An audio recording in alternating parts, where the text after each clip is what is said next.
Sharon, kwani ya madansa soko cold aje? Guys, kwani nini na happen? Cheki, sisi ni watalii na bado tuko nyumbani. Tunaweza jikaribisha. Kwani ni kesho? Wasame. They expected watalii wakuwe ni wazungu. Umdani ICA. Ndiye. Everyone can be a mtalii. Kioko anaweza katoka Ukambani. Aende paka Mombasani. Ajione maji mingi mara moja. Wafula anaweza katoka Western. Mpaka Eldoret. Aende akue mkimbishi. Everyone can tour Kenya and be a local tourist. There are a million places to visit. Unaweza ukatembea mahali kama Nairobi National Park. Unajua it's the only park within a city. Ama tuende Reteti Elephant Sanctuary where you can actually adopt a baby elephant. You see, ndovu ikuwe na jina yako. Kila mtu na ndovu yake. Cheki, si tuende Homa Bay. Takawiri Island. Ama just imagine umeenda place umekaa tu hivi unaona flamingos kama 1 million. Unajua hapo ni wapi? Lake Nakuru. Badala ya kutafuta desert Dubai, si tuende hapa Chalbi. Haya, wako mpaka na sana. Yes. Ama uende Hell's Gate, uone mahali shetani analala. Acha guys, kuna place tumesahau. Hatuwezi kosa kwenda Masai Mara. Kwanza saizi kuko na wildebeest migration. What do you mean? Mara hiyo. You guys, I like your energy. I think I should take you somewhere. Wacha nipeleke hao warembo kwa Jamhuri Day Special ambayo imeandaliwa na PPMC na MC chake ni Godaman. Unajua hao warembo wako 25. Mr. President, you saw what I did there. Yo! Ladies and gentlemen, today we affirm ourselves with the right to self-determination, dignity, and freedom. We use music as a tool to promote local tourism, culture, and the Kenyan beauty. And right now, with our Kenyan spirit, make some noise and let's celebrate Kenya!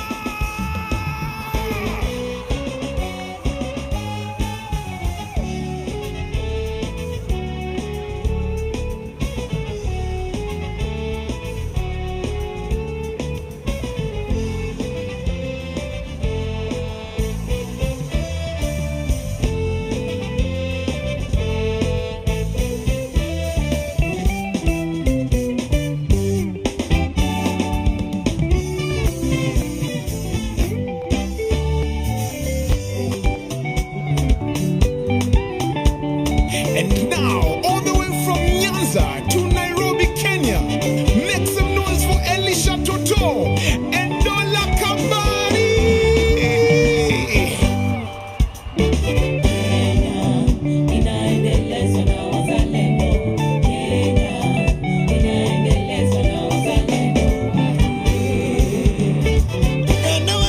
Pamoja nyitiwa wangere Kenya, tuwe kitu kimoja tuwachu kabila tuwachu jezi tuwachu binafsi tuungane kama wa Kenya tupeleke Kenya mbele.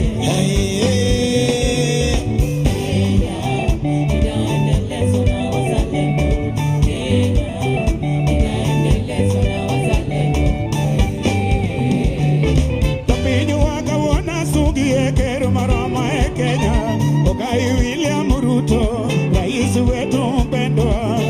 Tangu uongozi wako tumeona mazao, viwanda zinajengwa, chakula kwa taifa, nyumba na makao kwa bei nafuu, stima tunapata ndio maana sisi twaomba Mungu akulinde, Nyasaye akulinde, Ngai akulinde, Ogongo Nyakalaga akulinde.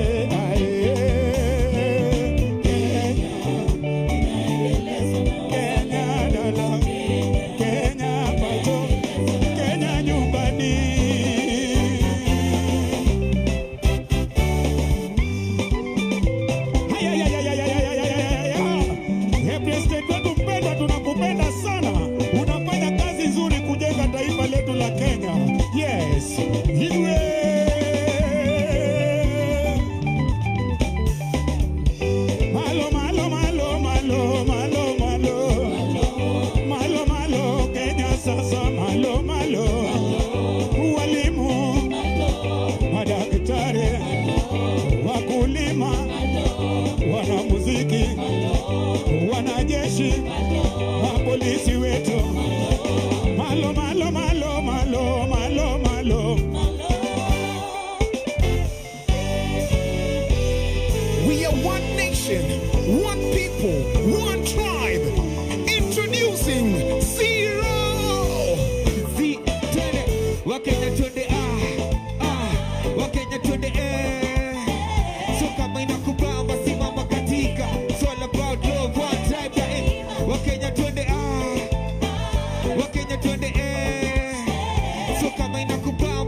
It's all about love.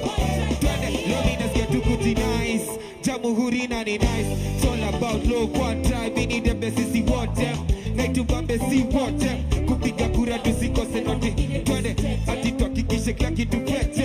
Hamsi niko to the 50. Phones in the atukienda east west. Tuko on track, is a bit the latest. Wakenya twende Wakenya twende So kama inakubamba simama katika. It's all about love, one tribe daima. Wakenya twende Wakenya twende So kama inakubamba simama katika. It's all about love, one.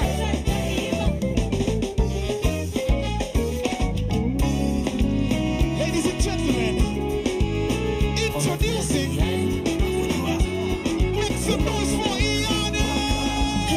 Ikibamba sana basi pull it up. Selector cheza doba once from the top.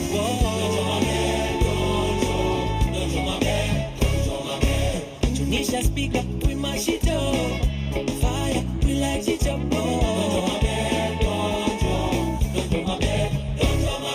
Kotao, CBD kwa penthouse. Wanadhani CBD ni guesswork, lakini jua bedi tunasosa. Na ni magrami tundo tunangoja. Dojo mabe, kwa mdomo ni kube. Na doba Johnny Mwaki ukipenda imele. Napendwa na mape, na wote Johnny Chen. Nikikusalimia unanijibu tu mabe. Napenda vile makala wamekuja wamebeba. Napenda vile mamanzi wamekuja wameiva. Ikibamba sana basi pull it up. Selector cheza doba once from the top.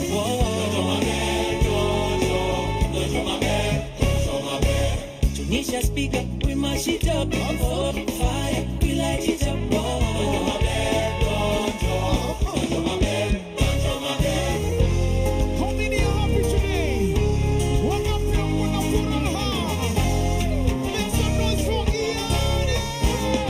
Furaha ni kuwa na marafiki. Furaha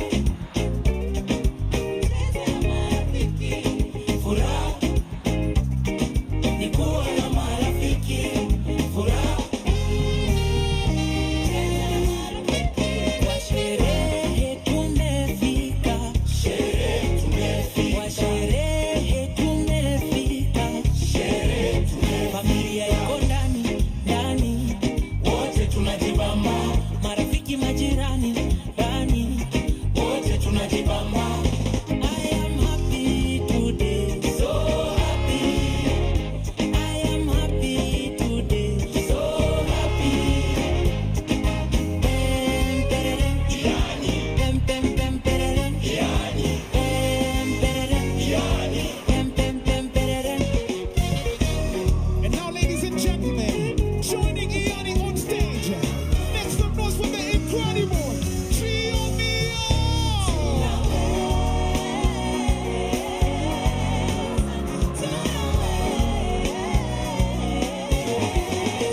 Ipeperushwe juu juu juu sana.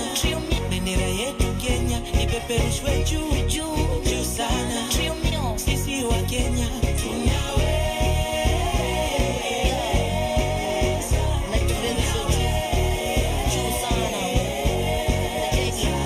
Mkurugenzi mzalendo, black, red and green. Najivunia sana maneno young, fresh and free. Niko huru, raia pariang clean. Patriot before Mariga bebe Champions League. Kaza mlikuti bendera zipepe huu mwaka. Nasikia ripoti magari zinapita juu mpaka. Moja ni nguvu suishi Harambee. Lazima magoti mapaja ndo upate kukaka. Mkenya halisi, nasikia ifichi inaonekana kwa rahisi. Mboga inapigwa tena vando venda ishi. Duka mkona vijana wakipika ichi. Juu sana.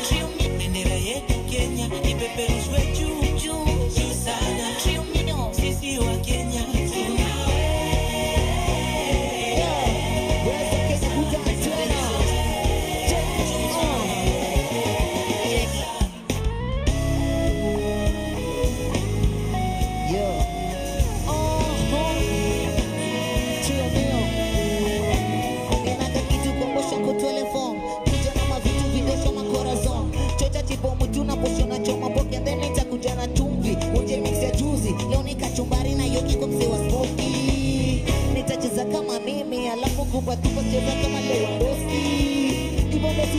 Chuchu cheza kama wewe, cheza kama wewe, cheza kama wewe, basi cheza kama wewe, cheza kama wewe, cheza kama wewe, cheza kama wewe, basi cheza kama wewe. Now, ladies and gentlemen, to perform the most feral song in our land right now, make some noise for Wanda, please. Yarima, yarima, yarima, yarima. 1, 2, 1, 2, 3. Ukishasikia tukiingia ni kuplana kukwanga bado na tuklewa madam so anguka nayo itabaki meflow na vibe anguka nayo kuko single for now dagi mteja patikani hadi the night saa sita ndo tani white niko pin location na kofana na hii tukate call niko chomaya ji mimi najua utakuwa hadi acha nikushow kwanza form ni hadi don nishashika mpoa atonde chini kwa chini akiwa hadi na mid sasa tunasikiza shit city tuna feel free take a video na post pale NGC inani the talent anguka nayo ati anguka nayo anguka nayo twende down low now stand up to your feet mikono juu alafu kiss fuliza pesa alafu one leg anguka nayo one leg anguka ati anguka nayo ati anguka nayo anguka nayo anguka nayo. And now, help me invite to the stage one of the best female acts we have in Kenya right now. Everybody, bounce! Everybody, bounce! Make some noise for Brandy Maina!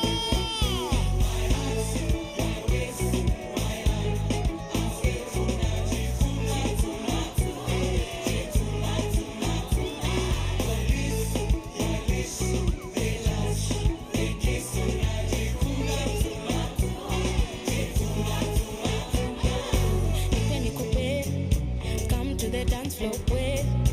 Leo tuna festa fe banga ama tuta do it your way. Wacha mimi say usiniogope we. Leo na finesse na ujanja yeah. Leo nta maintain Kenya hatuko back sisi tuko front. Na majenzi come let's go. Kujeni niko bash na wapea phone. Yeah, this the kind of love to make me wanna do.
energy.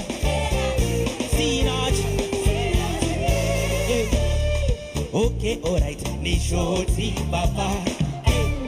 Na ukicheki hapa nimetoka hapa na kaudi ya mimi unaweza uliza shosho inalizunguka kwa soko wanafutoka ukoka sasi watoto wa soko Sanuhuri ya Kanoko so na shukuru niko sawa na mpasifa kama kawa so mina vimbada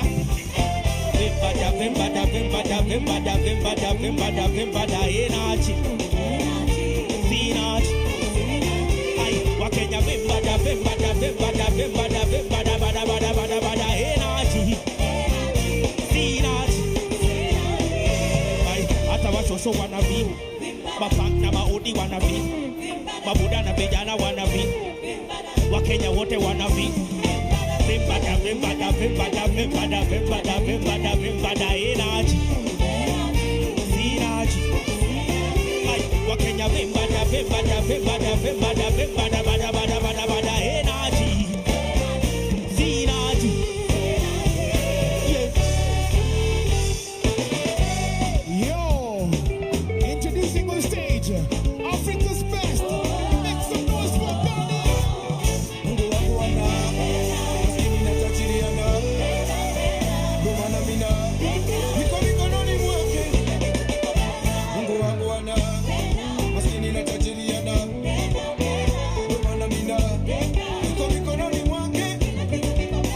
Ibilisi anayeta kuna watu wakiteki unabarikiwa sana wanateka anazidi kuleta mvua ya baraka na mabeka inazidi kunyesha. Ibilisi ananyeta kuna watu wakiteki unabarikiwa sana wanateka anazidi kuleta mvua ya baraka na mabeka inazidi kunyesha.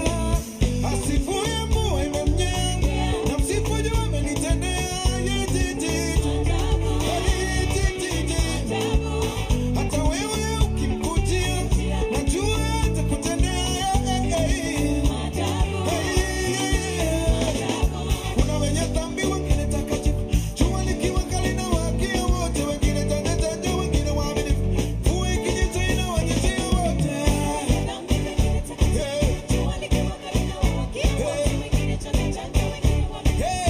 Mungu wangu wana maskini na tajiri ana domana mina niko mikononi mwake. Mungu wangu wana maskini na tajiri ana domana mina niko mikononi mwake.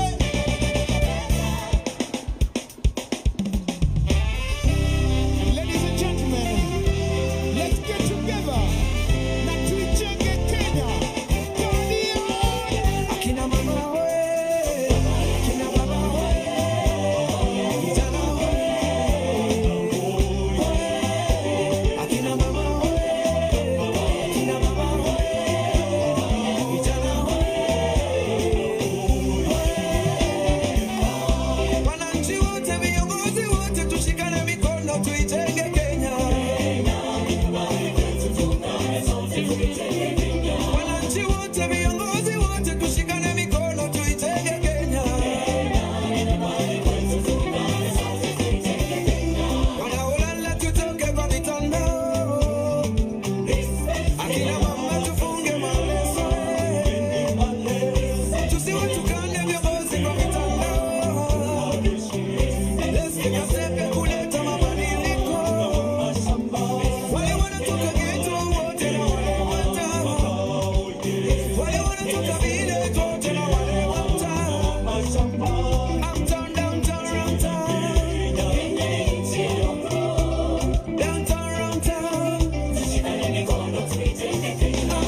respect Kenya.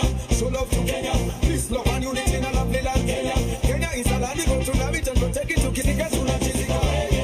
Mr. Respect Kenya. Show love to Kenya. Peace, love and unity in a lovely land Kenya. Kenya is a land we go to love it and protect it to Kitika Suna Chisika.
Kenya.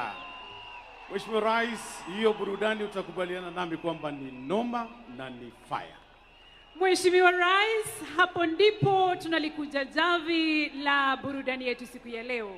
Sasa tunarejea kwake Bwana Michael Gitonga aendelee na ratiba iliyosalia. Kwako Bwana Michael. Asanteni sana. Tuwapigie makofi tena mara nyingine. Watu wametuletea burudani safi kabisa. Mheshimiwa Rais, sasa naomba unikubalie nimkaribishe gavana wa Nairobi, Johnson Arthur Sakaja. Karibu gavana Nairobi County.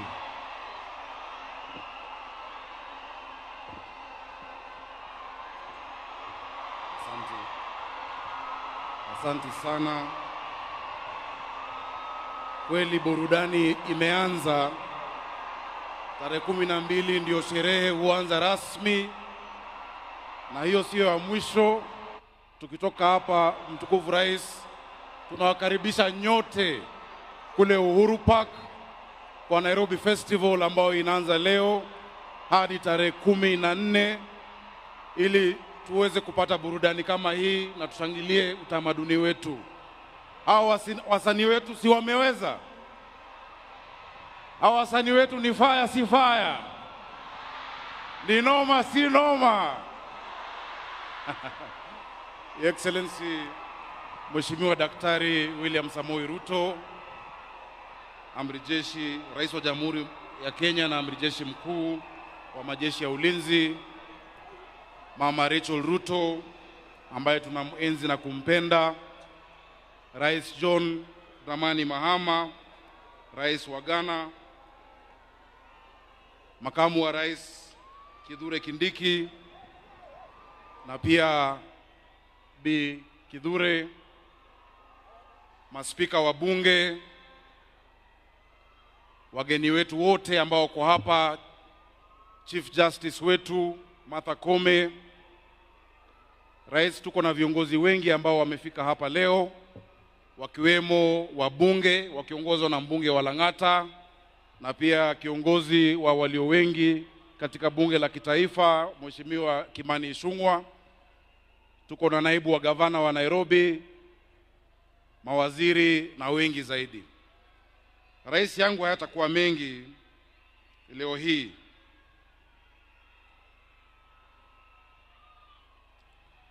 Mheshimiwa Rais, tumejionea kufuata mada ambayo tuko nayo, na ni muhimu tukumbuke ya kwamba miaka 62 iliyopita hapa katika kaunti hii, si mbali na tulipo leo, bendera yetu ilipepea juu ya watu uhuru katika nchi yao wao wenyewe. Kilomita chache kutoka hapa tuliposimama leo katika bustani la Uhuru palikuwa kambi ya wakoloni. Mheshimiwa Rais, wengi walitoa uhai wao hapo maelfu wengine waliteseka katika kambi mbalimbali kote nchini. Hii ndio ilikuwa gharama ya ukombozi wetu kama taifa. Tunaweza anza wapi kulipa deni hii kwa wale waliotangulia, ila kwa kuwakumbuka sio tu kwa mafanikio yao pekee, bali pia kwa maadili yao.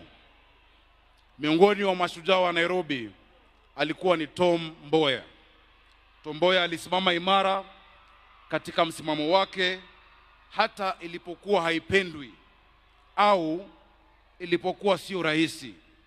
Alikuwa mwenye kujenga katika ukosoaji wake na hakuchoka kamwe, hakuchoka kwa uzalendo wake. Mimi kama mtu ambaye aliyatumia maisha yangu yote katika utumishi wa umma, nakiri na kusema ya kwamba kiwango hicho alichoweka ni kigumu kukifikia.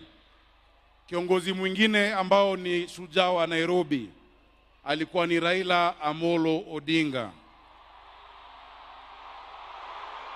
Baba Raila Amolo Odinga, sisi kama watu wa Nairobi tunamenzi. Ndiye alikuwa mbunge ambaye amehudumu kwa muda mrefu, na hii kwa sisi sote ndio siku ya Jamhuri ya kwanza bila baba wetu. Tunaomba ya kwamba Mungu azidi kumlaza pema, na ile ambayo tunaweza fanya ni kuiga mfano ambayo alituachia. Tunawakumbuka hawa mashujaa wetu na kuwaenzi ili kuhifadhi matendo yao na kuyapitisha kwa watoto wetu kwa ajili ya kesho. Pili, tunawakumbuka ili kuwaiga, tukijifunza kutoka kwa mafanikio yao na pia kwa makosa yao, ili kwa wakati ufaao mafanikio yetu kama Wakenya yaweze kulinganishwa na yao. Tatu, ni lazima tukamilishe kazi walioweka misingi. Wao waliweka msingi, jukumu letu ni kujenga jengo ambalo linastahili heshima ambao wametuachia. Hatutishwi na wajibu. Hatutishwi na wajibu ambao tumeachiwa kama viongozi, kwa sababu tunajua na tunaifanya kwa imani na matumaini, tukiyakumbuka maneno ya Wafilipi 1:6 ya kwamba yeye alianzisha kazi njema ndani yenu ataikamilisha. He who began a good work will be faithful to complete it. Mheshimiwa Rais na viongozi, je, hatujaona tayari mabadiliko katika maisha yetu?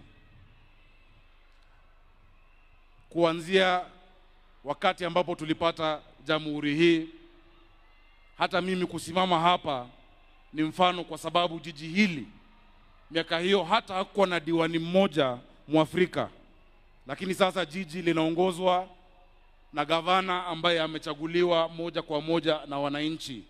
The fact that we can self-determine must never be taken for granted as a republic. Kauli mbiu ya mwaka huu inaunganisha dhana hizi.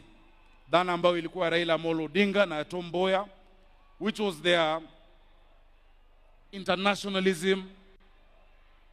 It was also the nature in which they were not tribal, they were not tied into a cocoon of their community or of their tribe, but they thought in a very modern way, in a very contemporary fashion, and that goes hand in hand with what our theme is today. Kauli mbiu ya mwaka huu inaunganisha busara hizo mbili. Nianze kwa kutambua kwa ustamilivu, ubunifu na mafanikio ya sekta ya utalii na ukarimu au hospitality, hasa hapa Nairobi. Nairobi imeendelea kuwa kiini cha uimara wa sekta hii. Ukiangalia vituo vya kuwasili nchini, miundombinu ya Nairobi ndio ya kwanza. Na ukiangalia idadi ya ziara, hifadhi ya taifa hapa Nairobi, Mheshimiwa Rais, imekuwa na wageni wapatao 500,000 kwa mwaka tu ambao uliopita. Tunakaribisha wageni kila siku na tunaendelea kujizatiti katika sekta hii.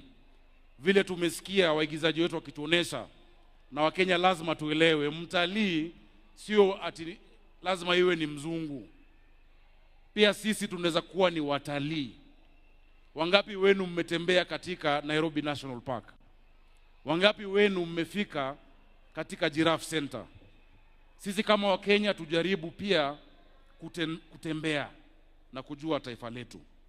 Mheshimiwa Rais, sitaki kusema mengi ila pia ni kukushukuru kwa sababu kwa muda huu, kwa mwaka ambao umepita, tumeona kwamba umetushikilia kama makaunti na pia Nairobi.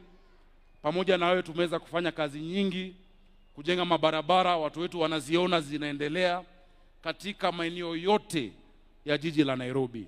Tunakushukuru na tunajua kwa mwaka ambao unakuja tutaweza kufanya kazi nyingi zaidi. Jameni wa Kenya, tumpigie rais wetu makofi.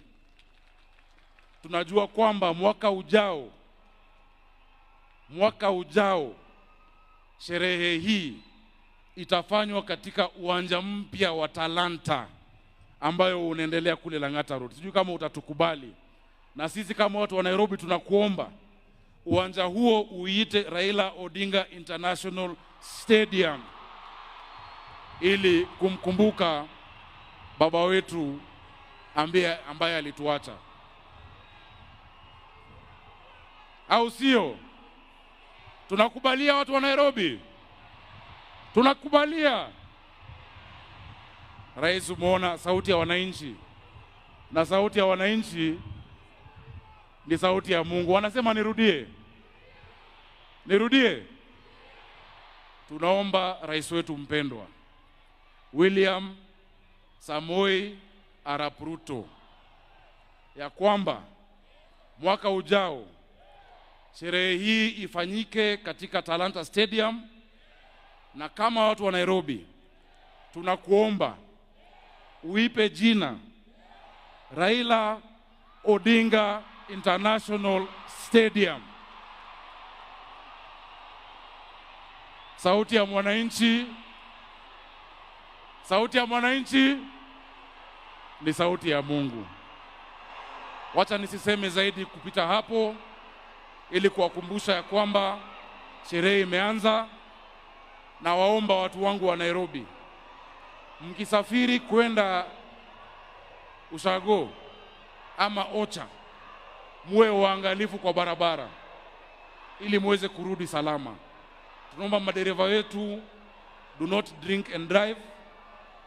Tusipoteze watu wetu, tusiendeshe kiolela ili tuweze kurudi tuwe na mwaka wa 2026. On behalf of the people of Nairobi, I wish all of you a Merry Christmas and a prosperous 2026. Mungu awabariki. Asanteni. Makofi ya Governor. Your Excellency, the theme for Jamhuri Day 2025 is tourism, wildlife, meetings, incentives, conferences and events, otherwise known as MICE. And allow me at this point to usher in the Cabinet Secretary for Tourism and Wildlife, Honorable Rebecca Miano, to make a brief statement. Tumkaribishe kwa makofi tafadhali. Karibu Waziri.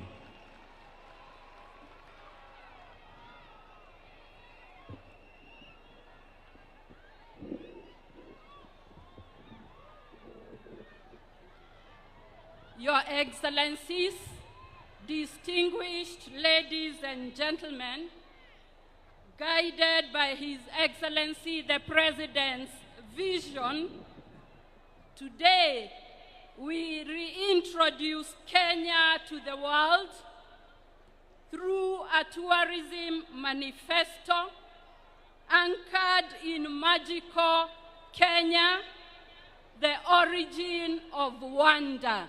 The manifesto, please.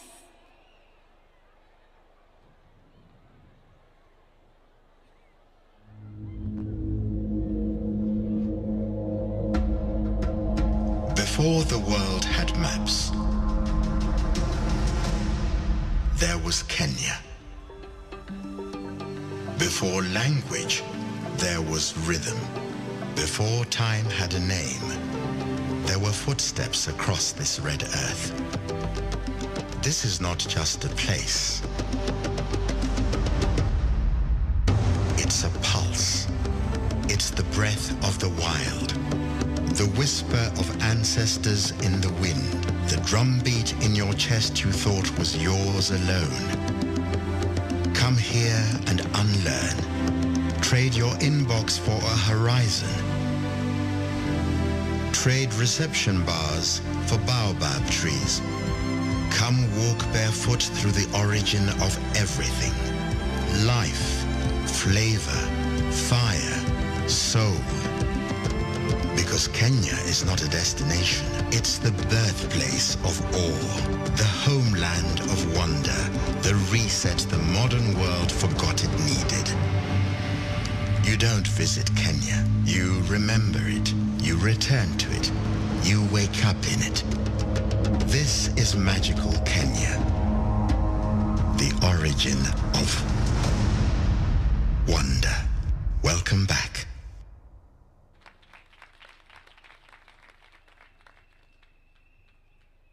It is now my pleasure to invite His Excellency, the Deputy President of the Republic of Kenya, Professor Kithure Kindiki.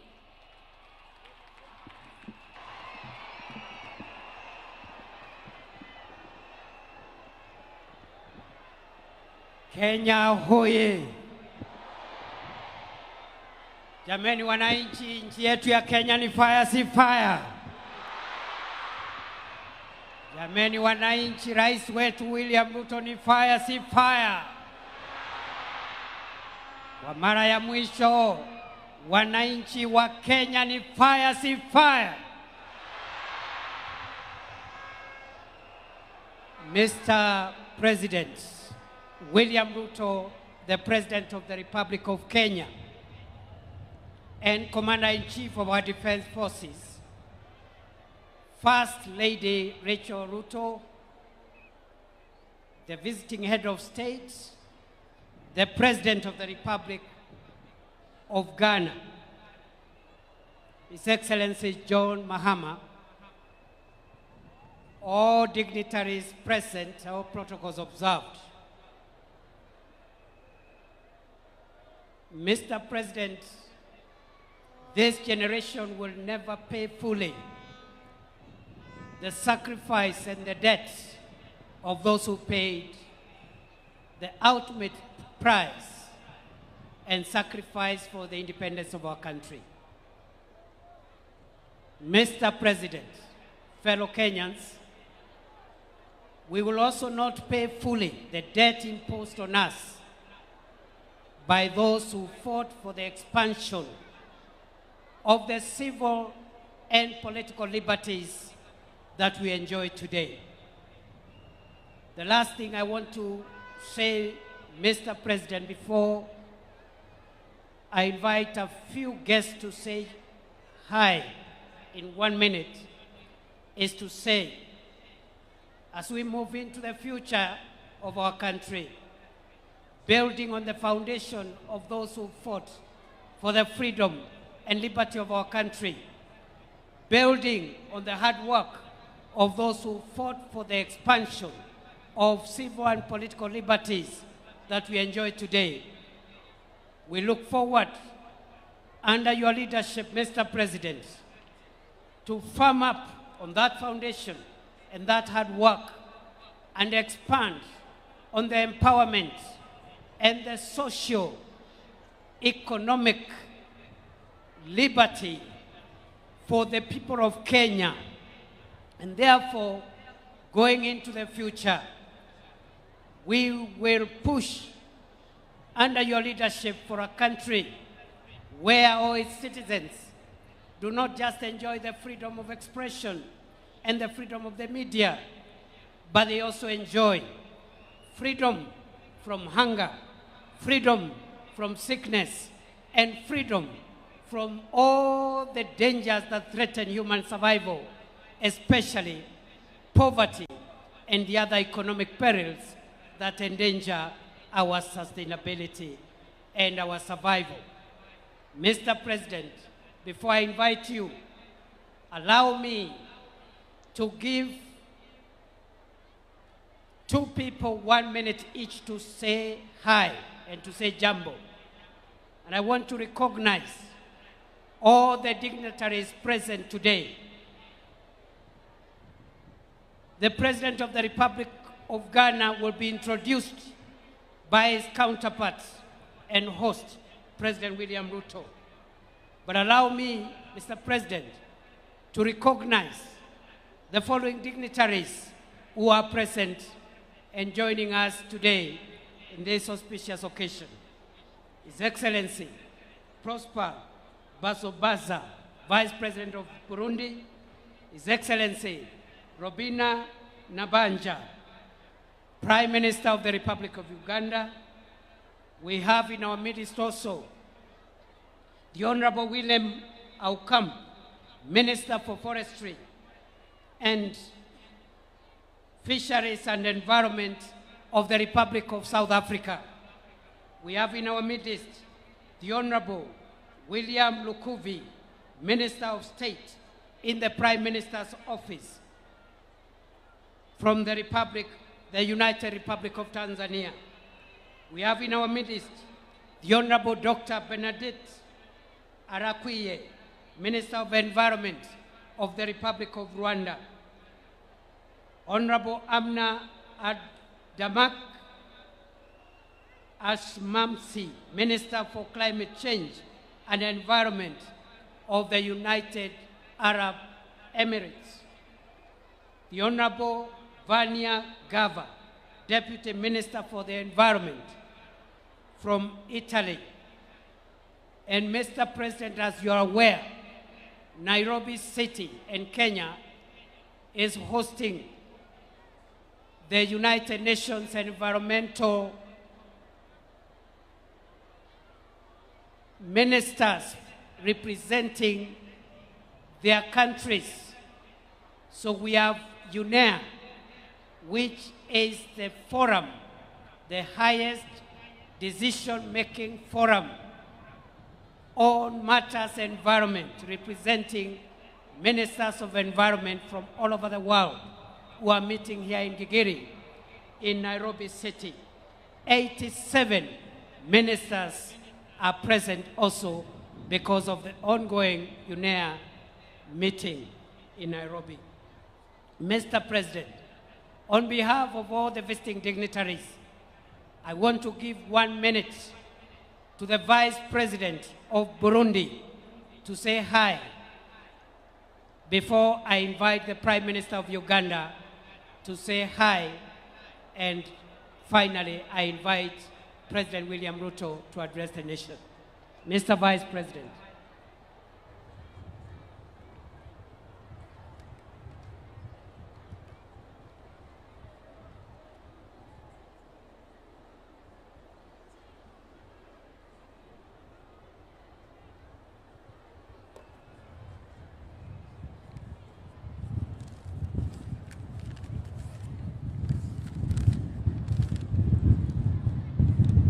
His Excellency Dr. William Samuel Ruto, President of the Republic of Kenya, and Rashid Ruto, First Lady of the Republic of Kenya, His Excellency Kithure Kindiki, Deputy President of the Republic of Kenya, His Excellency the President of the Republic of Ghana, Excellencies, distinguished guests, ladies and gentlemen, good morning.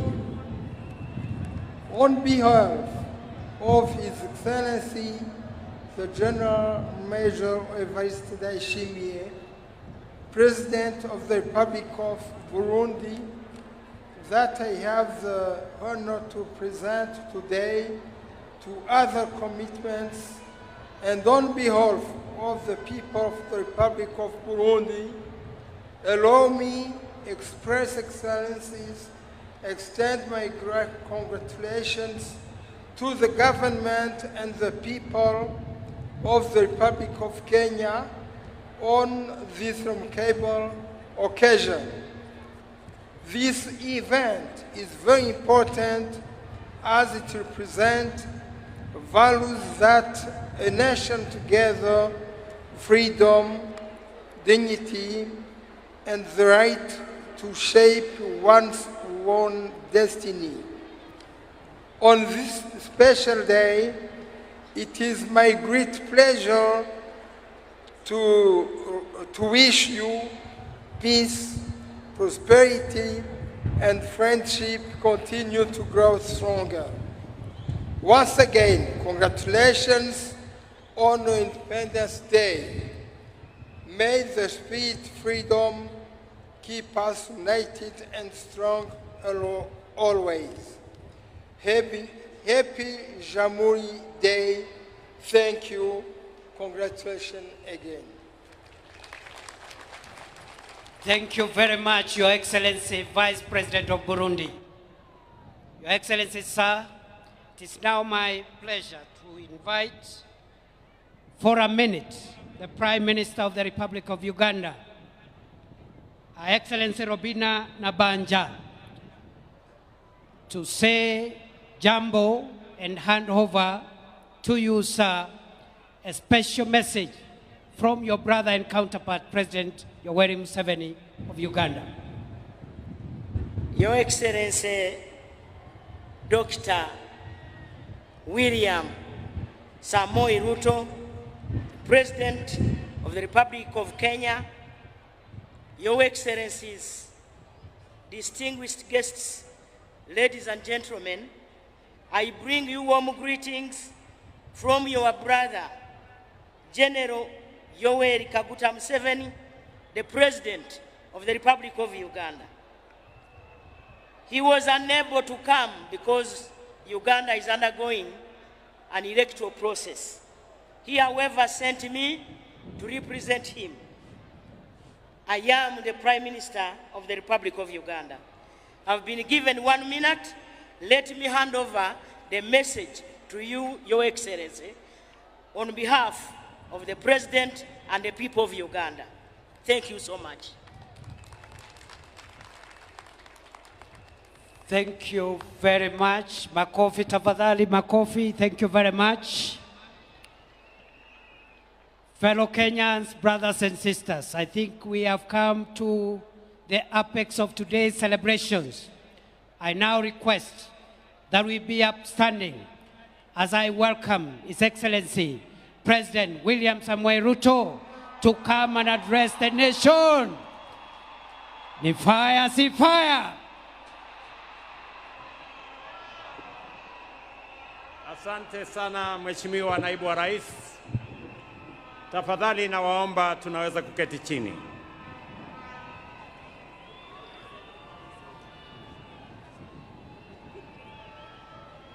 Wananchi wa Nairobi hoye! Kanairo hoye! Wakenya hoye! Jamhuri hoye! Basi, kabla sijatoa taarifa yangu kwa taifa letu la Kenya, nyinyi mnajua kati yetu tuko na marafiki wengi ambao wametutembelea. Na leo tuko na mgeni, and I want in a very special way on behalf of the government and people of Kenya to thank our brother and friend, the President of the Republic of Ghana, His Excellency John Mahama Dramani, for finding time to come and be with us to celebrate this 62nd Jamhuri Day in Kenya. Your Excellency, we don't take for granted that you have been a close friend of Kenya. And our two nations, Ghana and Kenya, have a long, proud history of friendship, starting with the founding father of your country and the founding father of our country.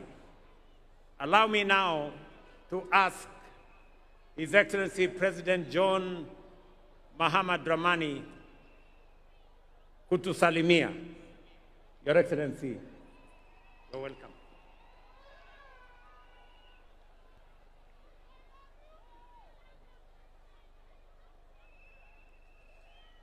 Thank you very much, my brother, the President of the Republic of Kenya, William Ruto. Let me acknowledge your beautiful wife, the First Lady of Kenya. I bring you greetings from the people of Ghana, and to say that on this day, your 62nd Jamhuri Day, the people of Ghana are in solidarity with their brothers and sisters in Kenya. On this day, we pay respect to the memory of our forebears who fought for our freedom, and we do not take their sacrifice for granted. The friendship between our independence leaders, Mzee Jomo Kenyatta and Kwame Nkrumah, has become an enduring flame that has continued to bind our two countries together. Our forebears won us political independence. It is the responsibility of our current generation of African leadership to win economic independence and prosperity for our people. Africa faces many challenges, including a global order that is rigged against it. We face systems that make us suppliers of unprocessed raw materials and importers of finished products. The time has come for us to add value to Africa's exports. The time has come for us to claim a fairer share of our natural resource endowment. The time has come for us to provide transparent and accountable leadership. The time has come for us to unleash the creativity and energies of our young people. We must increase trade amongst ourselves, and so we commend the protocol on the African Continental Free Trade Area. We must show Pan-African solidarity with all members of the African diaspora, and that's why I wish to express the sincerest appreciation of the people of Ghana to the people of Kenya for your timely intervention in Haiti to bring relief to the long-suffering people of Haiti. Ghana also, in the spirit of Pan-African solidarity, is sending troops from our 48th Engineers Regiment to help Jamaica in its rebuilding efforts after the devastating Hurricane Melissa. Kenya continues to be a respected member of the African Union and other international bodies. And so Ghana wishes Kenya well on this very auspicious occasion. And finally, before I resume my seat, accept my personal condolence and the sympathy of all Ghanaians on the passing of a great statesman, Mzee Raila Odinga. May God grant him peaceful rest. Long live Kenya, long live Africa, long live Kenya-Ghana relations. Asante sana.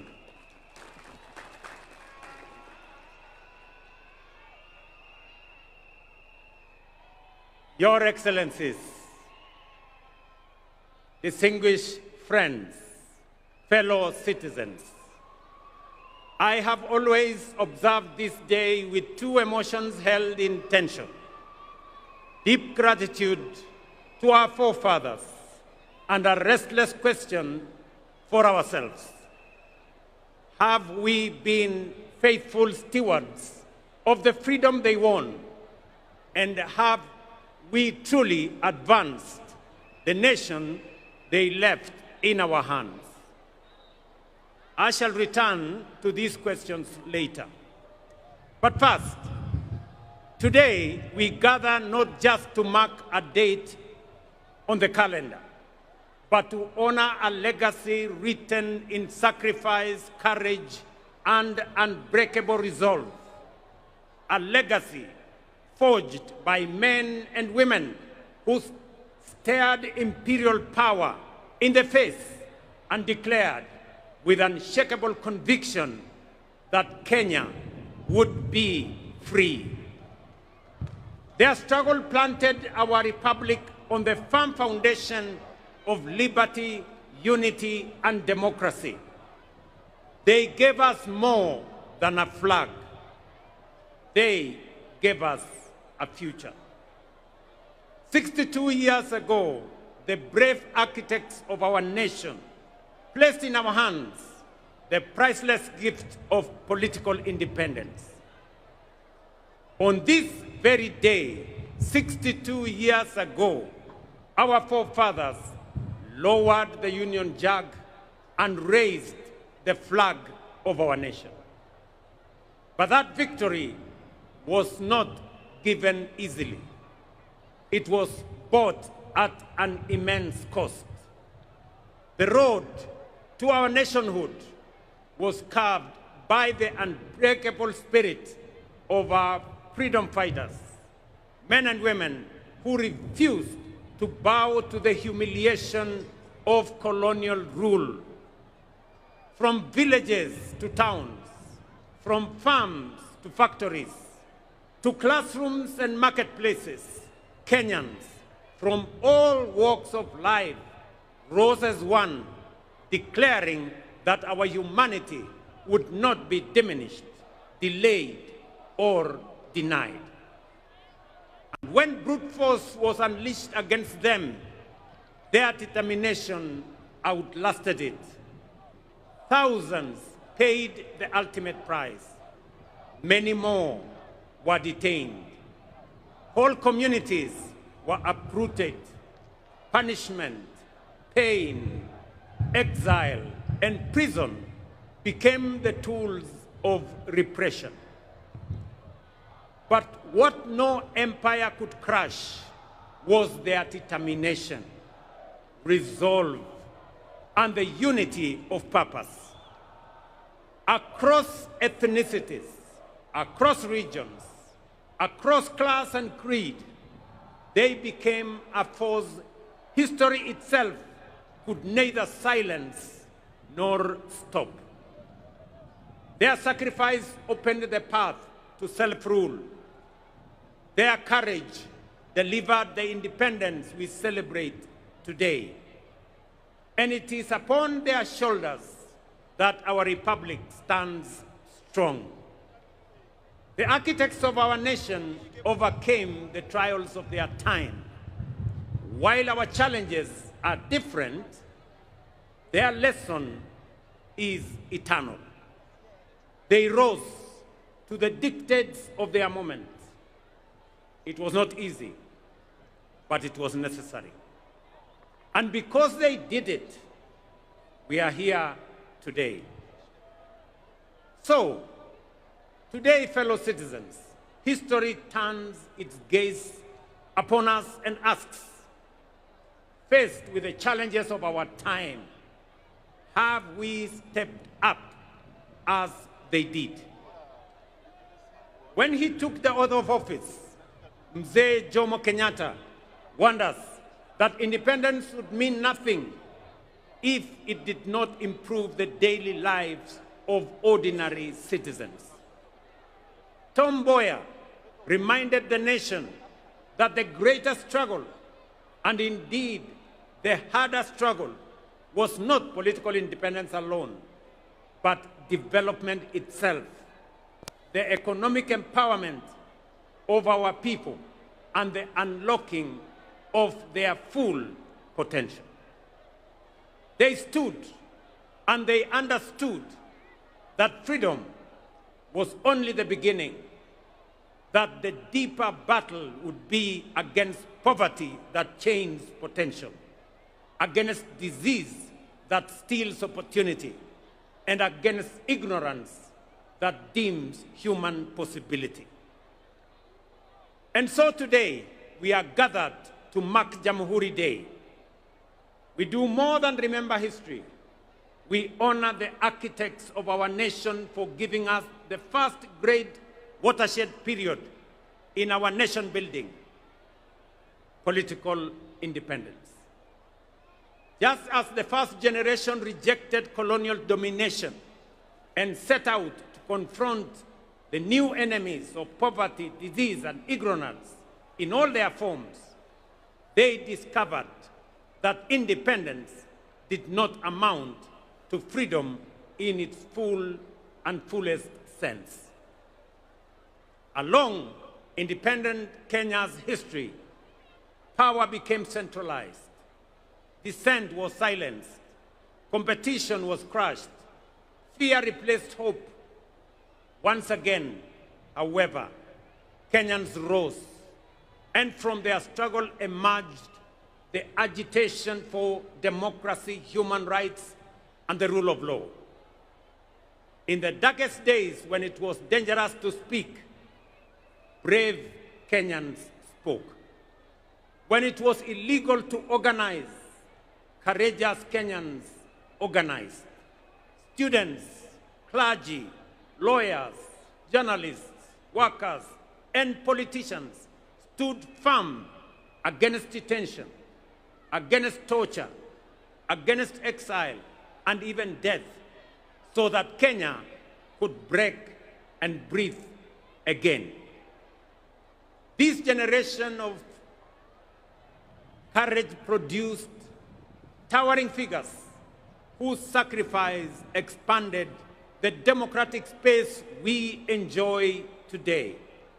Foremost among them was the late Right Honorable Raila Amolo Odinga, a stalwart of our country's democratic journey, who left us just under 2 months ago.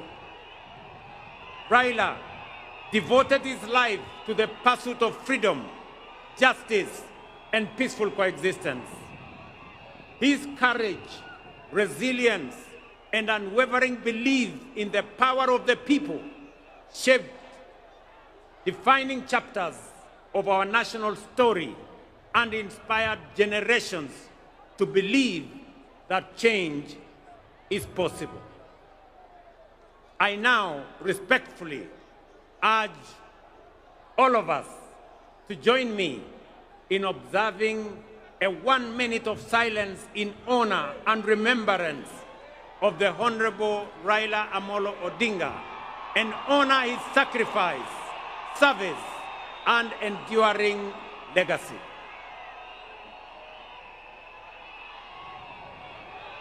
Tafadhali nawaomba tusimame kwa dakika moja kwa heshima ya kiongozi wetu Raila Amolo Odinga.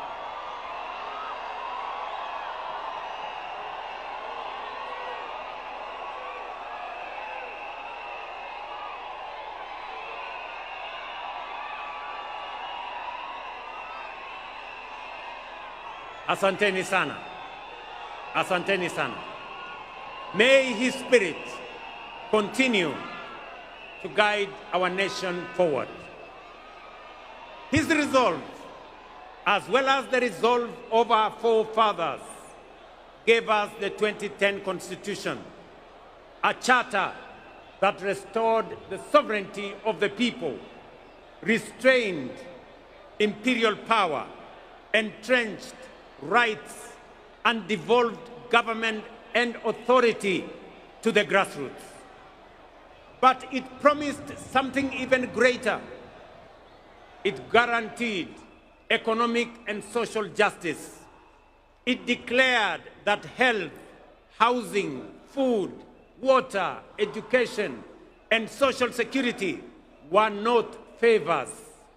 They were fundamental rights.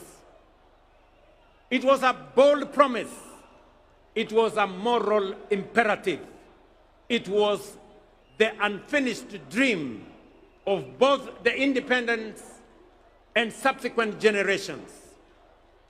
Yet today, with honesty and humility, we must admit that this promise remains incomplete.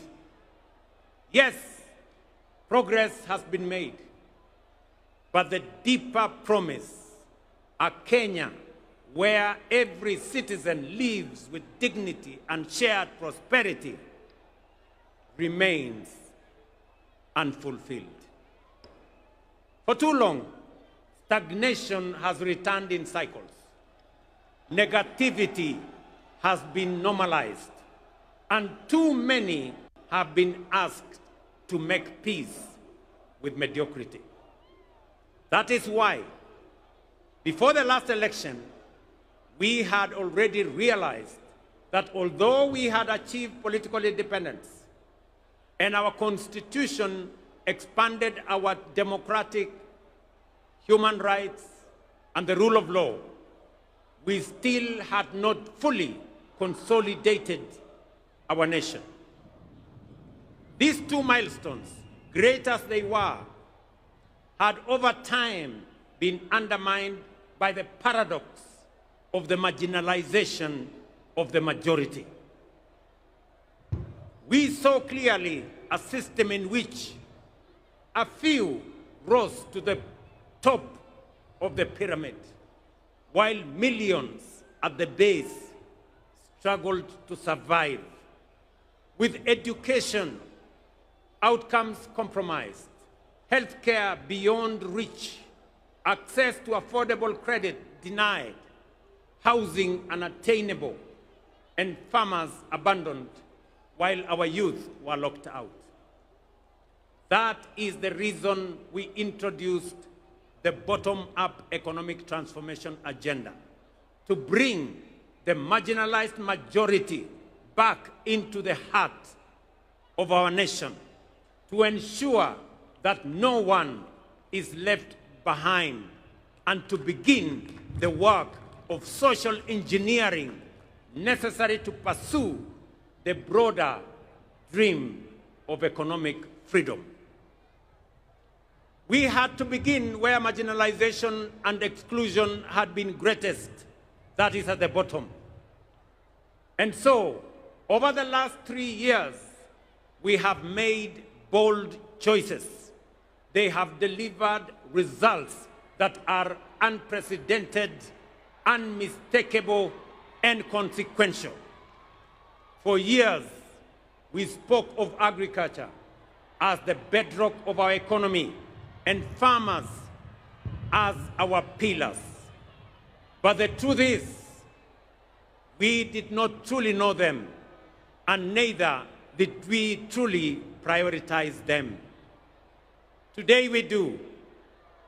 For the first time in our history, over 7.2 million farmers have been brought into the single national digital database.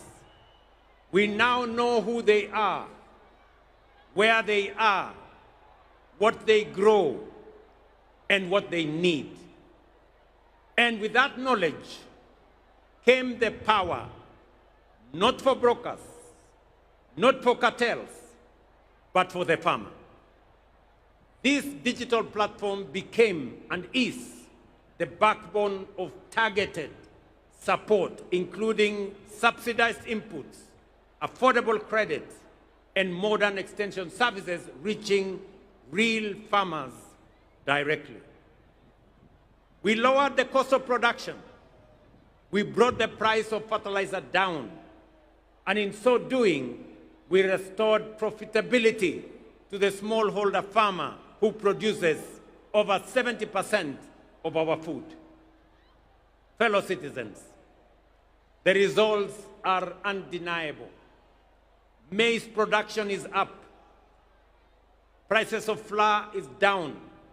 The tea sector is rising. Coffee is rebounding. Dairy is expanding. And the sugar industry has been reformed.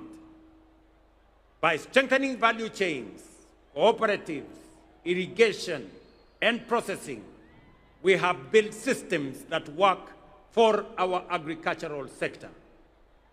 And now, with millions of farmers no longer forgotten, we are ready to walk with them to the next chapter of economic freedom.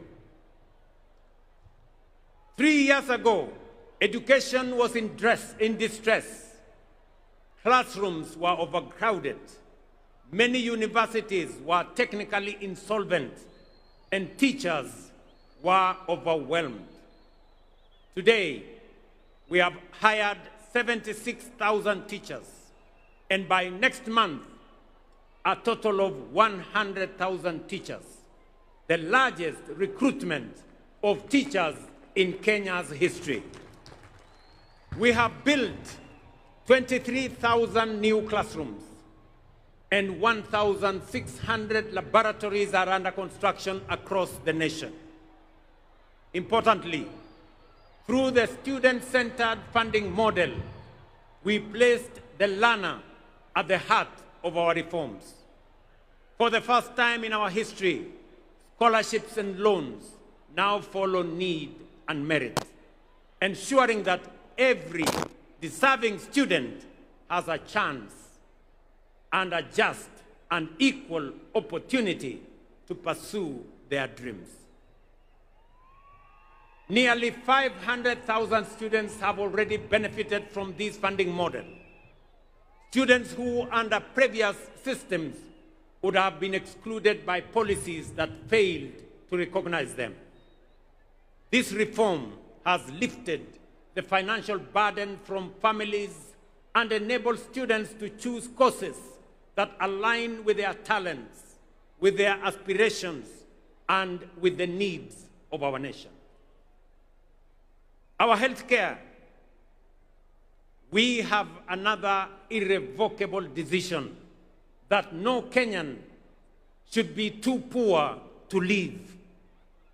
For decades, universal healthcare was spoken of, but in our time, it is being actualized. We engaged 110,000 community health promoters who are now reaching millions who were once excluded, forgotten, and without access to health care. CHPs have already visited over 9 million households, screening millions of Kenyans for various ailments, including diabetes and hypertension. At the same time, we built a unified health information system that now gives us full visibility of our health facilities, patients, their progress, enabling us to track healthcare delivery in real time.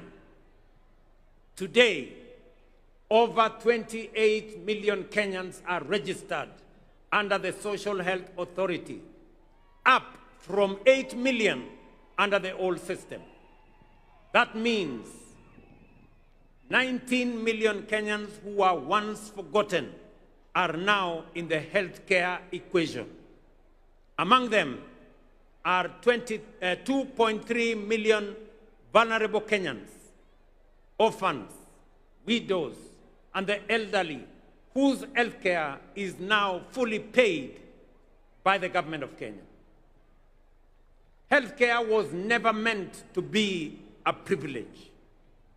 It is a constitutional right. And with the realization of this right, we are ready to work with all Kenyans into the next chapter of economic freedom. For the millions of Kenyans without employment, we moved beyond diagnosing the job crisis to deliberately creating opportunities through the bottom-up economic transformation agenda. For decades, housing, while being a constitutional right, was promised but never delivered. Housing is not just about shelter. It is collateral. It is graded worthiness. It is stability. And it is the first step out of poverty. In just 3 years, through our housing program, over 240,000 affordable homes, hostels for 180,000 students, 30,000 institutional housing for our military, police, and prison officers, and over 400 new markets for our traders are under construction across all our 47 counties. This, ladies and gentlemen, is the largest public infrastructure transformation ever undertaken, not just in Kenya, but also in our region. So far, standing at an investment of 650 billion. Through this program, more than 480,000 Kenyans have secured jobs and enterprise opportunities across 300 active sites, from artisans to technicians to engineers and architects, shaping a new skyline in Kenya. We have ring-fenced billions of shillings for the Juakali sector, fully integrating their long-neglected engine of craftsmanship into the national construction value chain. Today, Juakali artisans supply doors, windows, fittings, furniture, and fabricated material to projects in our affordable housing program across Kenya. In the digital and creative economy, we have trained 2 million Kenyans in digital skills, and nearly 300,000 are already earning income. Through the Kazi Maju program, nearly 500,000 Kenyans have secured well-paying job opportunities abroad in the last 3 years. We have also launched the Kenya shillings 20 billion Nyota program to support 820,000 young people with training, with mentorship, certification, and business capital.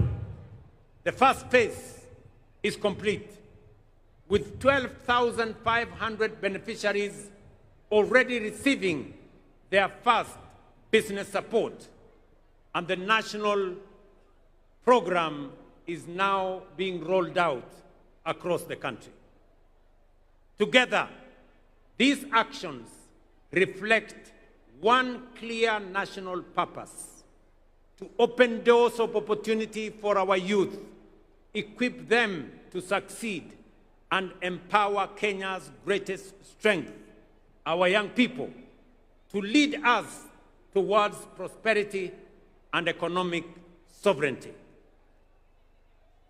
As more students live in decent accommodation, as more traders conduct their business in dignified settings, and as more public servants get access to housing, we are fulfilling our constitutional mandate.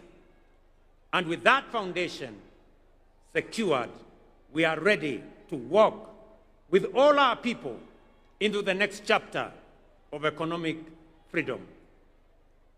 Ladies and gentlemen, through the bottom-up economic transformation plan, we have consolidated the gains of political independence and the democratic freedoms won.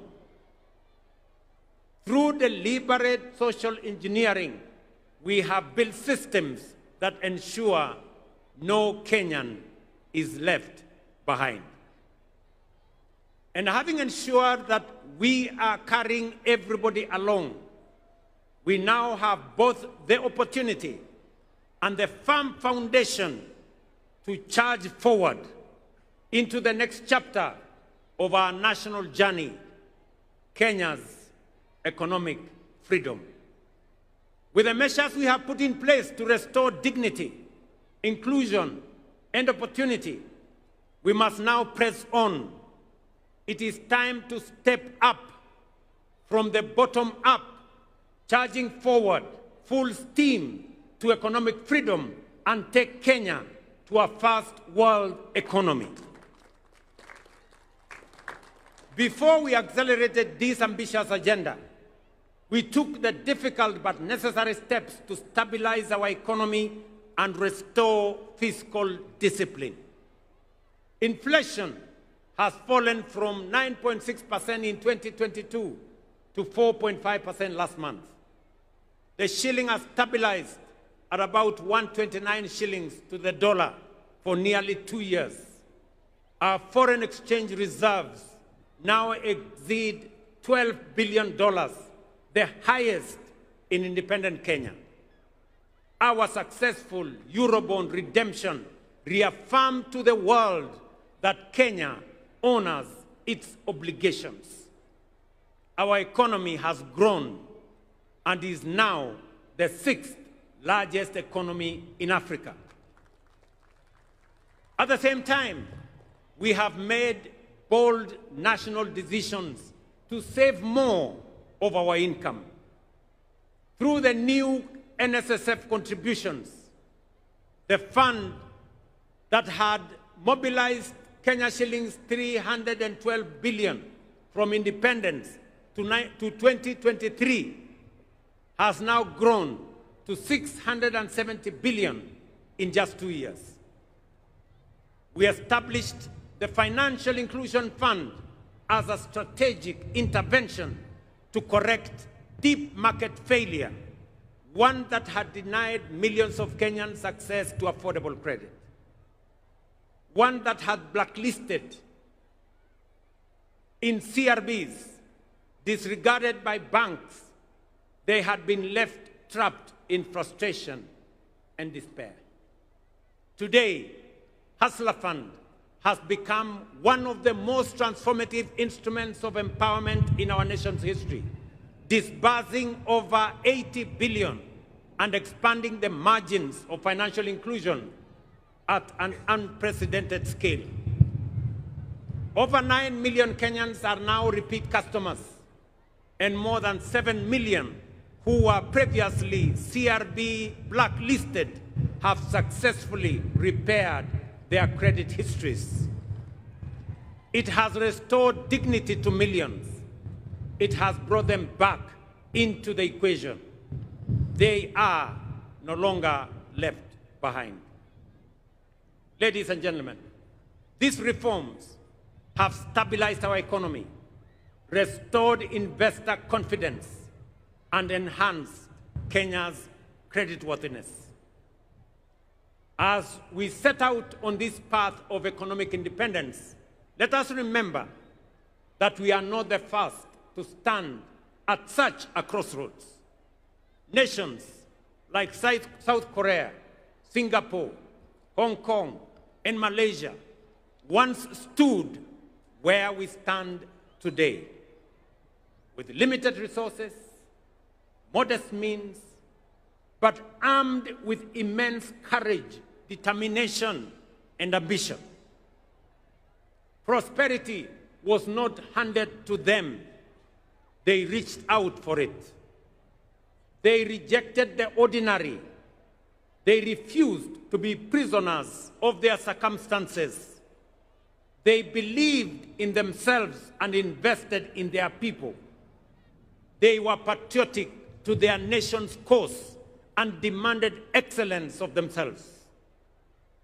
Today, they stand as first world economies, not by accident, but by deliberate design, by intentional choice, and by purposeful conviction. Ladies and gentlemen, Kenya can, must, and will do the same and more. Let me repeat. Kenya can, must, and will do the same and more. 3 weeks ago, during the State of the Nation address, I laid before Kenyans this administration's bold and ambitious Kenya shillings 5 trillion roadmap to transform our nation into a first world economy and to secure our full economic freedom. That roadmap is anchored on 3 unshakable national priorities. First, history teaches us that no nation ever prospered on poor roads, inefficient ports, and congested airports. Modern transport and logistics drive productivity, reduce the cost of doing business, and creates trade, business, and innovation and investment hubs.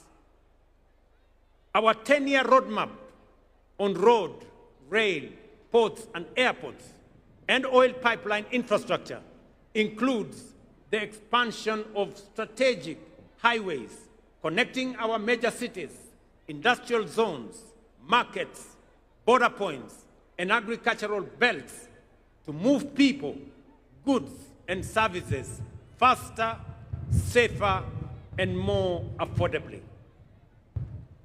We have mapped out 2,500 kilometers of highway for dualing and 28,000 kilometers of road across the Republic for tarmacking.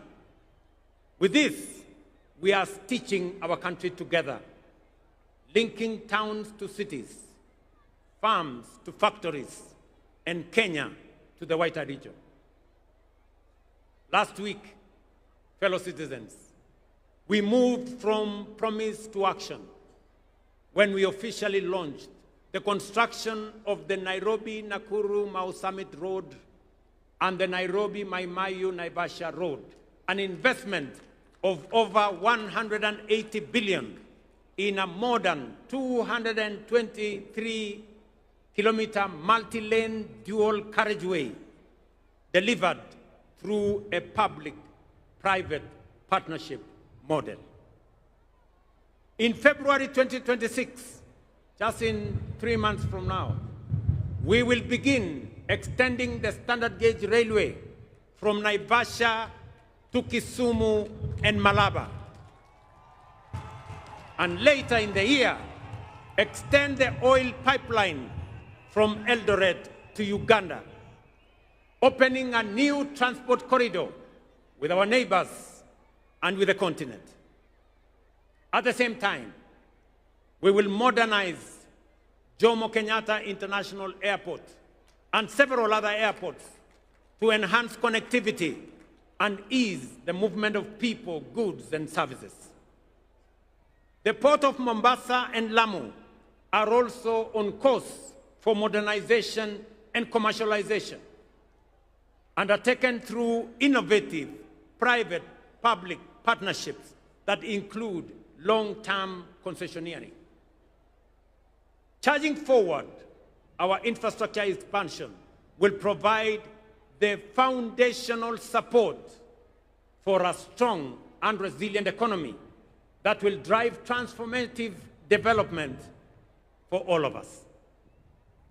Number two, fellow citizens, we must decisively shift our economy from dependence on imports to becoming a net exporter of agricultural products, manufactured goods, and value-added commodities. Kenya today spends nearly 500 billion shillings every year importing agricultural products. While we have reduced imports of maize, sugar, edible oil, rice, our progress is still constrained by the limitations of rain-fed agriculture. We can no longer leave the country's food security to the uncertainties of rainfall, especially in the context of climate change. To feed our people and produce surplus for export, large-scale modern irrigation is the only viable pathway forward. We have mapped out 50 mega dams, 200 mini dams, and over 1,000 macro dams across all our 47 counties, especially in our arid and semi-arid areas, which have expansive, fertile, and arable land currently not under production because of lack of water. With this plan, an additional 2.5 million acres of land will be brought under agricultural productivity through extensive water harvesting, water storage, and advanced irrigation technologies. This is not only about food and water security. It is a nation-shaping investment. It will drive our transition into a net exporting economy. It will uplift rural communities and end the indignity and shame of food insecurity. and it will anchor sustainable development for generations ahead. Charging forward, investing in modern irrigation will supply adequate quantity, good quality, and reliable raw materials required to power agro-industrialization. Through our special economic zones, export processing zones, and county aggregation and industrial parks, and our strategic market infrastructure across Kenya, these raw agricultural materials will be transformed into high-value products for domestic, regional, and global markets. Third, fellow citizens, energy is the lifeblood of any modern economy. Although Kenya's installed capacity stands at 3,300 megawatts, the intermittency of solar and wind leaves us with a firm capacity of only 2,300 megawatts, which is far below the demands of the Kenya we are building. To power our domestic consumption, agro-processing, and value-addition industries, e-mobility, digital expansion, and a future driven by data centers, artificial intelligence, and modern technologies, we must scale up energy generation exponentially. Kenya possesses extensive and largely untapped renewable resources, including geothermal, solar, hydro, wind, and nuclear, ready for development and for generation. Charging forward to modernize our economy, accelerate our development, and compete globally, we must and will generate at least 10,000 megawatts of new energy over the next 7 years. Fellow citizens, to finance this 5 trillion national economic freedom project, relying solely on national budget would leave us waiting forever. Borrowing would only deepen our debt and burden future generations. Raising taxes would place unbearable strain on households. And choosing inaction would condemn our nation to stagnation. That is why we must act with courage, innovation, and foresight to design alternative financing mechanisms, leverage mature national assets, and tap into robust public-private partnerships to undertake this national development imperative. Fellow citizens, 3 weeks ago, I signed the Government-Owned Enterprises Bill into law. The new law revolutionizes the management and governance of state-owned enterprises, professionalizing boards through merit-based independent appointments, and tying leadership to measurable results. This is a very consequential reform. It is the most far-reaching reform of government corporations since independence, aimed at turning legacy parastatals into commercially disciplined companies that will serve our public interest. The passage of this law ends the era of cronyism and patronage in our state-owned enterprises.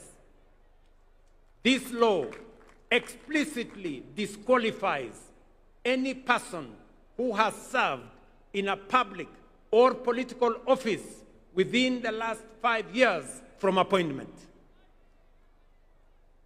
On Monday, under this new legal framework, and to start this administration's bold and ambitious Kenya shillings 5 trillion roadmap to transform our nation, the Cabinet will meet to consider and approve the architecture of the National Infrastructure Fund as the engine that will align our financial resources with our development goals.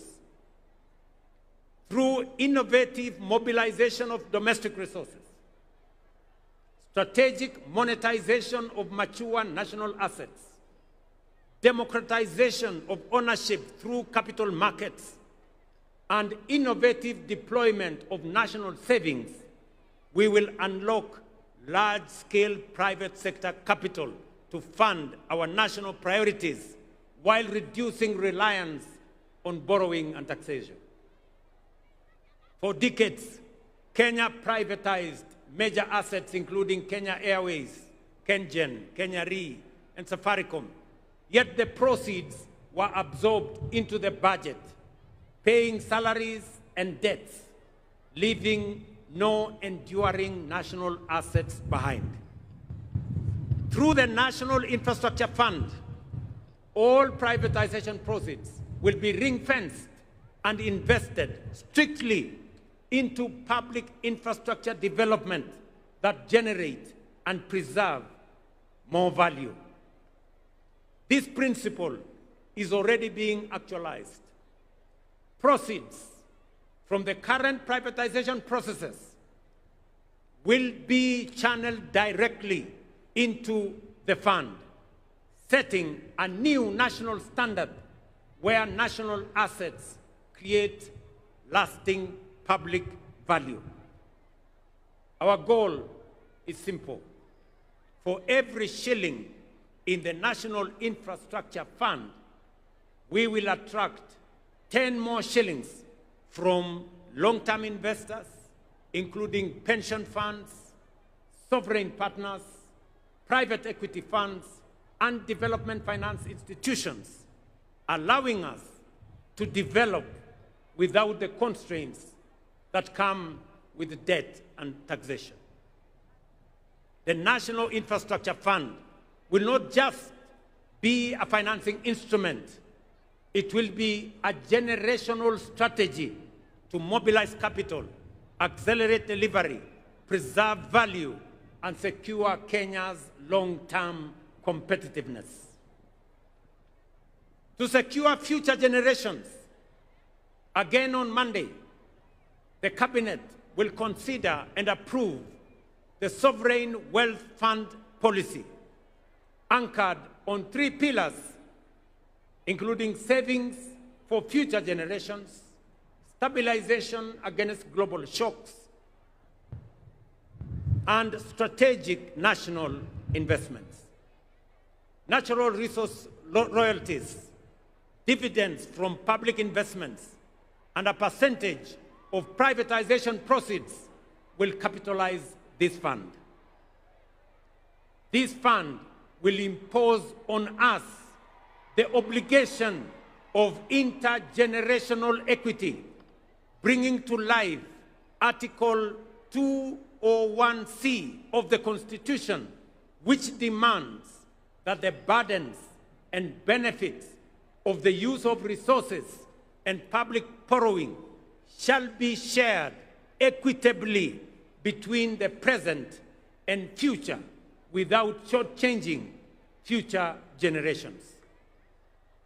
With these 2 instruments, the National Infrastructure Fund and the Sovereign Wealth Fund, we shall begin the journey to the transformation that will lead us from the bottom up, charging forward full steam to economic freedom and taking Kenya to a first world economy. And I have said, it is beginning next Monday. But fellow citizens, even the strongest financial systems, boldest infrastructure plans, and most ambitious economic strategies will fail if we do not secure the foundation of our national character. The realization of our economic freedom project will rest on 3 critical enablers: strategic human capital development, robust peace, stability, and security architecture, and unwavering integrity and fidelity to the national interest. To bolster human capital development, we have made bold investments in education, skills development, science, and innovation.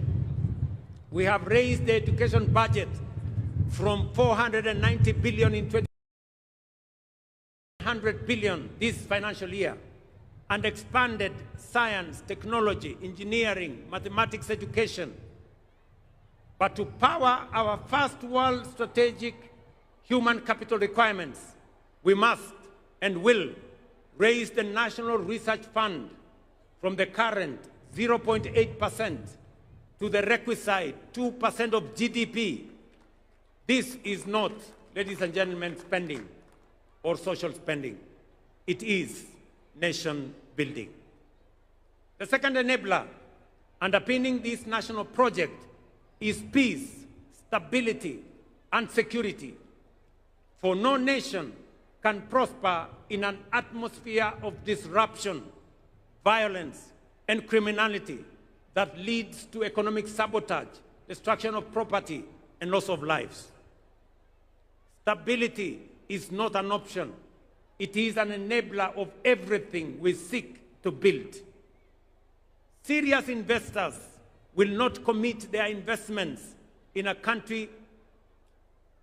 Only serious investors will only commit their investments in a country that is peaceful, that is stable, and that is secure.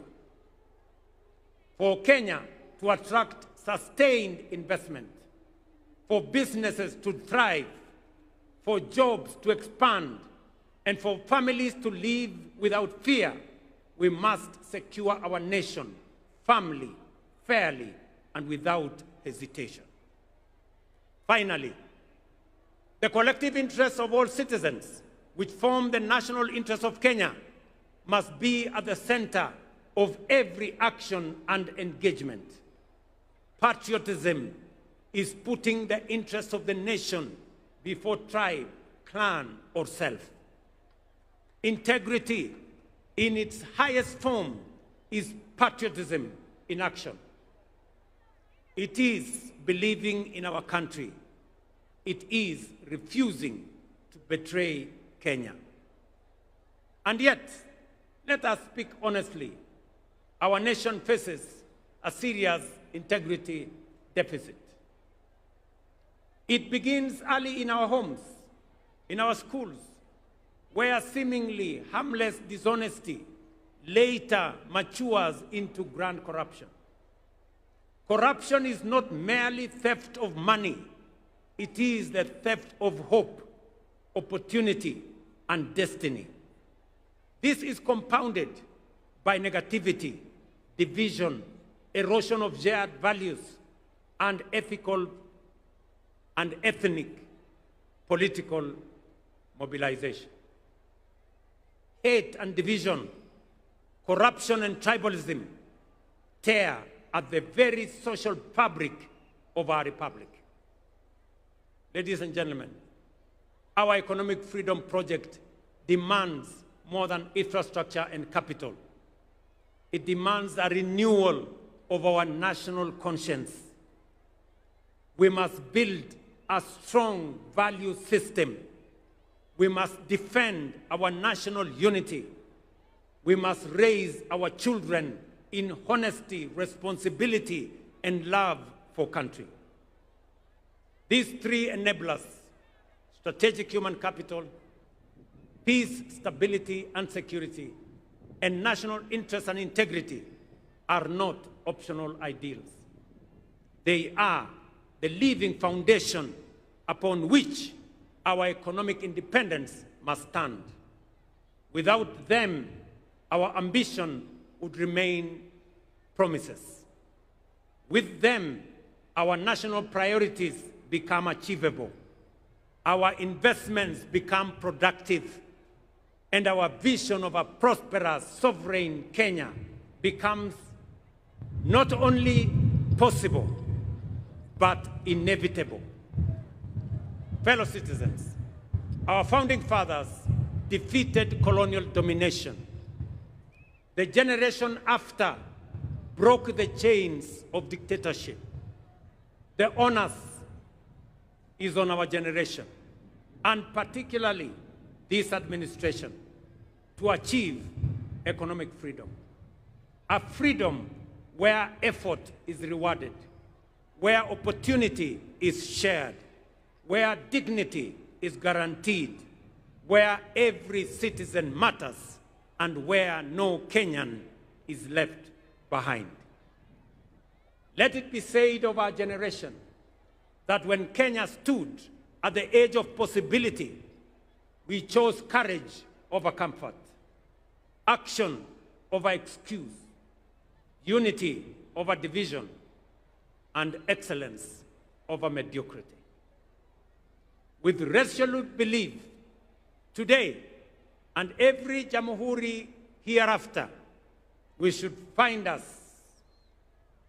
true stewards of the freedom entrusted to us, that we shall honor our forefathers not only by remembering their sacrifice, but by fulfilling our duty and the assignment of our generation to secure for Kenya the full promise of economic freedom.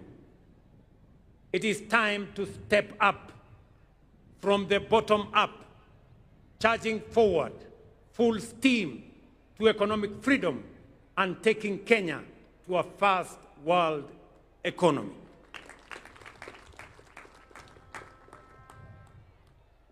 Kabla sijamaliza, ndugu wa Kenya, mimi nataka niwaeleze hivi. Kwanza kwa watu wa Nairobi. Nairobi hoye! Nairobi hoye! Mimi kuna mambo mengi tunafanya katika mji huu wa Nairobi. Kuna mambo tumekubaliana na county government ya Nairobi. Tunajenga zile barabara ambazo zilikuwa zimekwama hapa Nairobi. Tumekubaliana ya kwamba hizo barabara tumerudisha contractors wote ambao walikuwa pale barabarani. Na sasa barabara zinaendelea kilomita 60 hapa Nairobi.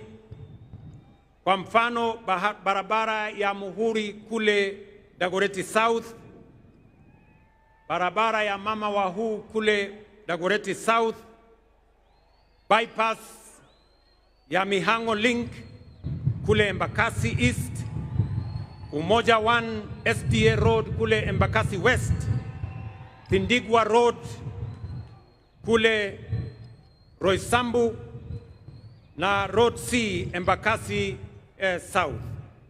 Pia mumeona pale Valley Road, ile barabara ilikuwa imekwama pale, tumeleta contractor anaendelea na kazi.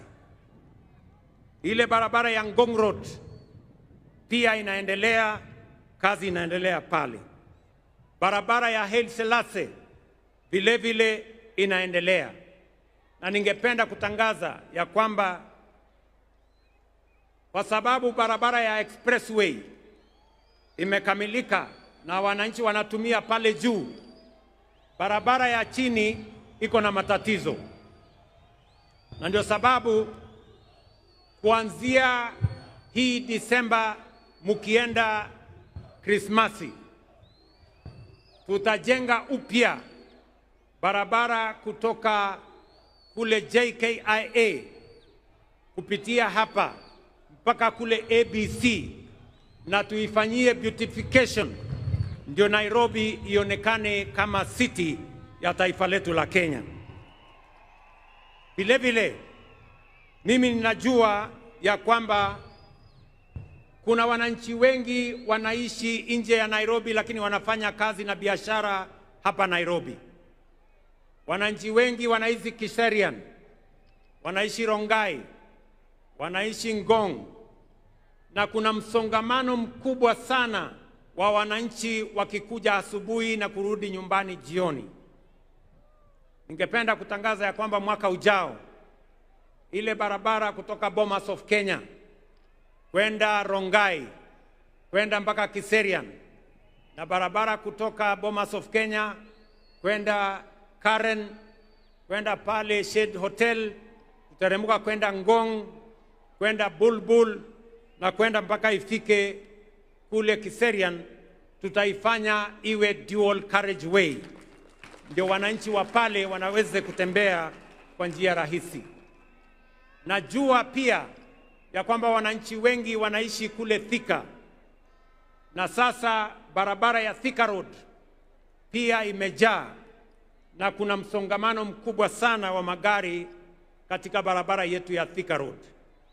Ningependa pia kutangaza ya kwamba mwaka ujao vile tuko na expressway kutoka JKIA, pia tutajenga expressway kutoka Thika mpaka ifike hapa Museum Hill, ndio wananchi wale wanateseka na mambo ya jam tuweze kuondoa jam ya sehemu hiyo. Pia ningependa kusema hii uwanja ya Nyayo Stadium, nyinyi mnajua yale maneno tulifanya kule Kasarani. Tuliweka paa ama uvuli ili wananchi wanapokuwa hapa wasipigwe na jua. Mimi nataka niwatangazie ya kwamba kuanzia Januari hii Nyayo Stadium vile vile tutaweka canopy. Hii ni mara ya mwisho wananchi kuwa hapa wakipigwa na jua. Tukisonga mbele, hii kiwanja pia itakuwa na kivuli. Vile vile tunakamilisha ile kiwanja ya Talanta pale Jamhuri. Unajua kazi kubwa ambayo imefanyika pale, kweli ama si kweli? Na nimesikia yale gavana wa Nairobi amesema ya kwamba ile uwanja wa Talanta ipatiwe jina gani? Ati mumesema ipatiwe jina gani? Mumesema ipatiwe jina la Raila Amolo Odinga International Stadium. Nimewasikiza na tukikamilisha tutafanya hivyo. Mimi nataka niwashukuru wasanii ambao wametuimbia hapa. Asanteni sana kwa kazi yenu. Kolabo ya Iani, Femi One na Trio Mio wametuambia tunaweza. Tunaweza hatuwezi? Tunaweza hatuwezi? Tunaweza sio? Guardian Angel pia ametueleza kwamba wananchi wote na viongozi wote tuungane pamoja tujenge taifa letu la Kenya. Inawezekana haiwezekani? Mimi nataka niwapongeze askari wetu ambao walikwenda kule Haiti na mumewaona hapa, tuwapigie makofi jameni. Wamerudi nyumbani na heshima kubwa sana kwa taifa letu la Kenya. And I want to thank them profoundly for their courage, professionalism, and selfless love service to our nation and to the world, and for flying our flag high with honor and dignity. Mimi nachukua nafasi hii kuwatakia Krismasi njema yenye baraka na mwaka mpya wa 2026 wenye mafanikio makubwa sana. Asanteni na watakia heri. Mungu awabariki. Thank you very much and God bless you. Asanteni kwa heshima. Naomba sote tusimame kwa wimbo wa taifa. Let's all be upstanding for the national anthem, kindly.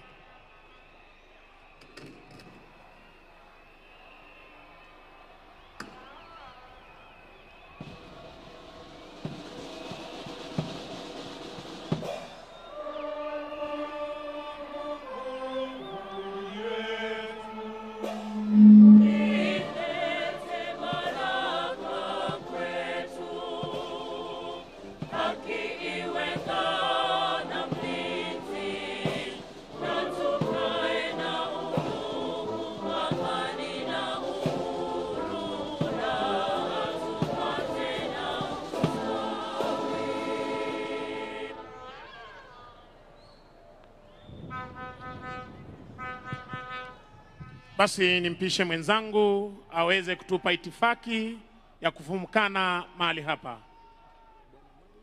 Bwana Mike Gitone, uwanja ni wako.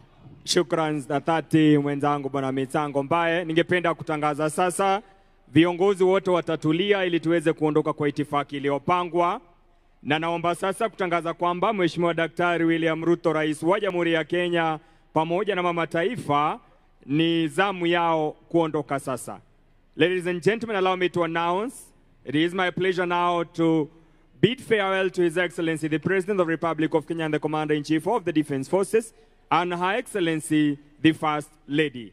Mheshimiwa Rais, kwa hiari yako naomba uweze kuondoka.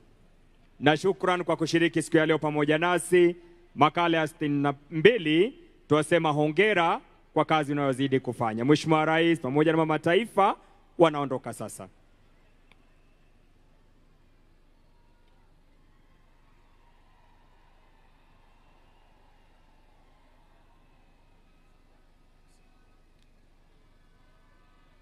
Yamekuwa ni makala ya 62, sherehe ya Jamhuri, kauli mbiu, utalii, wanyamapori na biashara. Akisindikishwa na mkuu wa majeshi ya ulinzi Jenerali Kahariri Charles, anamsindikisha Mheshimiwa Rais kuweza kuondoka. Shukran sana CDF SA kwa kazi nzuri na gwaride la leo.